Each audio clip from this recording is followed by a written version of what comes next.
Hello दोस्तों, आप लोगों का स्वागत है इतिहास की दुनिया 99 पर। दोस्तों आज हमारा मॉडल प्रैक्टिस सेट 2 होगा बिहार डीएलएड एंट्रेंस एग्जाम के लिए। दोस्तों आप लोग वीडियो को अंत तक ज़रूर देखिएगा। तो चलिए हम लोग मॉडल प्रैक्टिस सेट 2 का सॉल्यूशन करते हैं काफ़ी डिस्कशन के साथ। तो पहले हिंदी से प्रश्न स्टार्ट हो रहा है।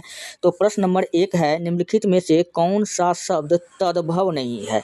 तो सबसे पहले हम लोग जानते हैं कि तद्भव क्या होता है और तत्सम क्या होता है। दोस्तों तत्सम जो होता है, संस्कृत के मूल शब्द को हम लोग क्या कहते हैं, तत्सम कहते हैं। और तत्सम के बिगड़े रूप को हम लोग क्या कहते हैं, तद्भव कहते हैं। तो यहाँ आप देख लीजिए द्वार, द्वार देख लीजिए, यह एक शब्द क्या है, द्वार क्या है, यह दरवाज़ा होना चाहिए ना। तो दरवाज़ा होता तो तत्सम हो जाता, लेकिन द्वार है तो यानी कि ये तद्भव है। हाँ, गृहस्थी, पाँव, तो ये सब क्या है, तद्भव है। और सायन जबकि क्या है, तद्भव नहीं है। और ये क्या है, तत्सम है। क्या है, तत्सम है। तो सायम क्या हो जाएगा। इसी प्रकार दोस्तों आपसे पूछेगा किताब, किताब पूछेगा क्या है, तो किताब शब्द में दोस्तों तत्सम है। लेकिन पोथी पूछ लेगा, पोथी, तो तत्सम का बिगड़ल रूप है पोथी, तो पोथी में क्या है, तो तद्भव है। आपको ये बात याद रखना है। चलिए बढ़ते नेक्स्ट, अगला शब्द है धुंधला। शब्द में विशेषण है। दोस्तों धुंधला जो शब्द है में कौन सा विशेषण है। दोस्तों धुंधला जो शब्द होगा, इसमें जो विशेषण होगा गुण बता रहा है। कोई चीज़ का धुंधला क्या है, गुण बता रहा है, तो गुणवाचक विशेषण होगा। तो ऑप्शन नंबर 2 क्या होगा, बिल्कुल राइट होगा। चलिए बढ़ते हैं तीसरे नंबर की प्रश्न की ओर। अगला प्रश्न आपके सामने में है, निम्नलिखित में से कौन सा शब्द विशेष है। विशेष कौन सा शब्द है, आसीन, मधुर, कर्मठ, अग्नि। तो अग्नि शब्द जो है दोस्तों विशेष है। तो ऑप्शन नंबर 2 क्या हो जाएगा, बिल्कुल राइट हो जाएगा। अच्छा, अग्नि का पर्यायवाची पूछेगा क्या क्या सब होता है, तो इसका पर्यायवाची आपको याद रखना है, अग्नि, अनल, ज्वाला, दहन, धनंजय, पावक, किसानु, वैश्वानर, रोहित, वासु, वाइस्खा, ये सब अग्नि का पर्यायवाची होता है, आपको याद रखना है। चलिए मीनाक्षी का पर्यायवाची शब्द है। दोस्तों मीनाक्षी का पर्यायवाची शब्द होता है, मीनाक्षी का अर्थ होता है सुंदर आँख। आँख क्या होता है, जिसका आँख सुंदर हो उसको मीनाक्षी कहा जाता है। और मीनाक्षी का अर्थ दोस्तों हाँ, मीनाक्षी का अर्थ माँ दुर्गा भी होता है, भगवान में माँ दुर्गा भी होता है। तो यहाँ पर आपको क्या हो जाना चाहिए, मछली की तरह आँख नहीं होगा, तो दुर्गा क्या हो जाएगा, 2 नंबर बिल्कुल राइट हो जाएगा। चलिए बढ़ते नेक्स्ट, अगला प्रश्न आपके सामने में है, जंगम का विलोम शब्द है। दोस्तों जंगम, जंगम का विलोम शब्द है। जंगम का कहने का मतलब है जो चलता रहता है। जंगम का अर्थ क्या होता है, जो चलता रहता है, जो कभी नहीं रुकता है। तो इसका विलोम क्या हो जाएगा, रुक जाना होगा। तो रुक जाना हम देखिए, चंचल होगा, नहीं होगा, दुर्गम नहीं होगा, स्थावर हो जाएगा, मतलब स्थिर हो जाएगा। स्थावर का अर्थ क्या होता है, स्थिर होता है, तो यानी जंगम का विलोम क्या हो जाएगा, स्थावर हो जाएगा। ऑप्शन नंबर 3 क्या होगा, राइट होगा। चलिए छठे नंबर की प्रश्न की ओर बढ़ते हैं। प्रश्न हमारा कह रहा है, निम्नलिखित वाक्यों में शुद्ध वाक्य है। मेरे घर के पास एक हलवाई की दुकान है। मेरे घर के पास एक हलवाई की दुकान स्थित है। मेरे घर के पास एक हलवाई की दुकान स्थित है। मेरे घर के पास हलवाई की एक दुकान है। तो इसका राइट आंसर क्या हो जाएगा दोस्तों, इसका राइट आंसर क्या हो जाएगा, मेरे घर के पास एक हलवाई की दुकान है। तो ऑप्शन नंबर 3 क्या हो जाएगा, बिल्कुल राइट हो जाएगा। चलिए बढ़ते नेक्स्ट, अगला प्रश्न है, रिवीजन का अर्थ है। दोस्तों REVISION, रिवीजन, रिवीजन का अर्थ होता है, रिवीजन का अर्थ होता है अध्ययन करना। मतलब रिवीजन करना, कोई भी पाठ को आप रिवीजन करते हैं ना, तो इसी का अर्थ देखिए यहाँ पर कौन दिख रहा है। तो क्या हो जाएगा, रिवीजन का क्या हो जाएगा, पुनरीक्षण हो जाएगा। तो ऑप्शन नंबर 1 क्या हो जाएगा, बिल्कुल राइट हो जाएगा। चलिए बढ़ते नेक्स्ट, अगला है, जिसकी कोई कीमत ना हो सके। वाक्यांश के लिए एक शब्द होगा, तो एक अनेक शब्दों के लिए एक शब्द, जिसका कोई कीमत ना हो अर्थात वह अमूल्य है। क्या है, अमूल्य है, अमूल्य है, जिसका कोई कीमत नहीं है, तो इसको हम खरीद ही नहीं सकते हैं। तो अमूल्य ऑप्शन नंबर 2 में दिख रहा है, तो ऑप्शन नंबर 2 क्या होगा, राइट होगा। चलिए नेक्स्ट, अगला है, किस क्रमांक में वाक्य में निजवाचक सर्वनाम है।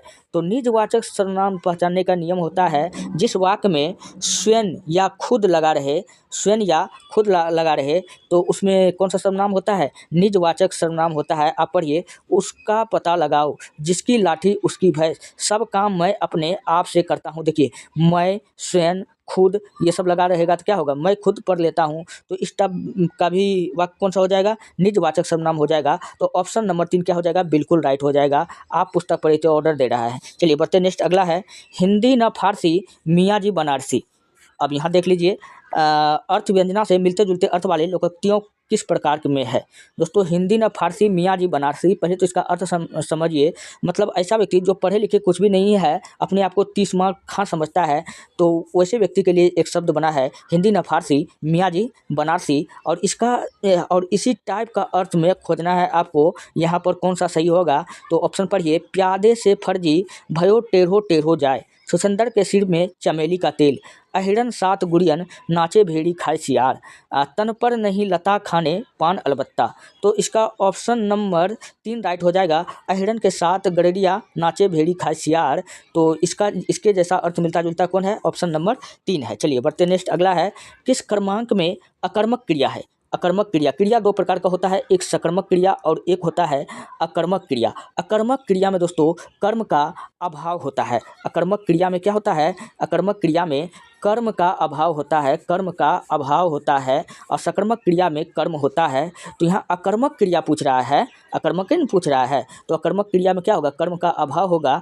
तो इसका राइट आंसर क्या हो जाएगा, तो आप वहाँ पढ़िए। वह दिन भर खाता रहा। हाँ, वह दिन भर खाता रहा। हाँ, ऑप्शन नंबर 1 ही बिल्कुल राइट हो जाएगा, वह दिन भर खाता रहा। तो चलिए बढ़ते नेक्स्ट। अगला है किस क्रमांक का सही संधि विच्छेद है। अब यहाँ पर संधि विच्छेद आपसे पूछ रहा है कि किसका सही है। जलोर्मी, जल जोड़ उर्मी होता है जलोर्मी। यहाँ तो ये गलत है। उल्टा का भी गलत है। पत जोड़ हति, हाँ पद्धति का यहाँ पर सही बिल्कुल है, सही है। तो पद्धति का, तो ऑप्शन नंबर 2 क्या हो जाएगा, बिल्कुल राइट हो जाएगा। पद्धति का संधि विच्छेद यहाँ बिल्कुल सही है। चलिए 13वां नंबर का प्रश्न है। 13 नंबर का किस क्रमांक में शब्द युग्म का सही अर्थ भेद है। अच्छा, यहाँ कुछ शब्द दिया हुआ है, इनका अर्थ कहता है कि कौन सही है। सही है तरनी, तरनी, नौका और सूर्य। हाँ ये गलत है, ठीक है। सही वाला हमको खोजना। अनल, अनल मतलब आग होता है, अनिल मतलब हवा होता है। तो शुरू में आग होना चाहिए, यहाँ हवा होना चाहिए, लेकिन उल्टा पुल्टा दिया हुआ है तो गलत है। तो मरीची, हाँ मरीची मतलब रश्मि होता है। और मोहर और दुर्घी का चतुर्घी मरीची, इसका मतलब रवि भी होता है। तो ऑप्शन नंबर 3 क्या हो जाएगा, बिल्कुल राइट हो जाएगा। चलिए 14 नंबर का प्रश्न आपके सामने में है। अपील का हिंदी अर्थ है। दोस्तों अपील का हिंदी अर्थ क्या होता है, अपील का हिंदी अर्थ होता है आवेदन पत्र होता है। तो ऑप्शन नंबर क्या हो जाएगा, 1 बिल्कुल राइट हो जाएगा। किस क्रमांक में वाक्यगत सही विराम चिन्ह है। अब यहाँ पर वाक्यगत सही विराम चिन्ह आपको खोजना है।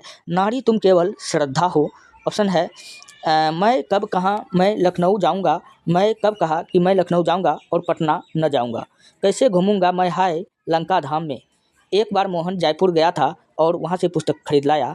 तो दोस्तों एक यहाँ पर इस टाइप का जो आपको दिख रहा है, इसको कहते हैं विस्मयादि बोधक चिन्ह। क्या कहते हैं, विस्मयादि बोधक चिन्ह का प्रयोग दोस्तों हम लोग तब करते हैं जब किसी वाक्य में शोक, घृणा, जब किसी वाक्य में हर्ष, शोक, घृणा आदि को प्रकट करने में हम लोग संबोधन का प्रयोग करते हैं। अर्थात मैं नारी तुम केवल श्रद्धा हो। तो यहाँ पर क्या हो रहा है कि हम खुशी से कह रहे हैं, तो हर्ष उल्लास के साथ कह रहे हैं। यहाँ पर मेरा विस्मयादि आदि बोधक का प्रयोग करना सही होगा। तो ऑप्शन नंबर 1 क्या हो जाएगा, राइट होगा। चलिए बढ़ते नेक्स्ट। अगला प्रश्न आपके सामने में है।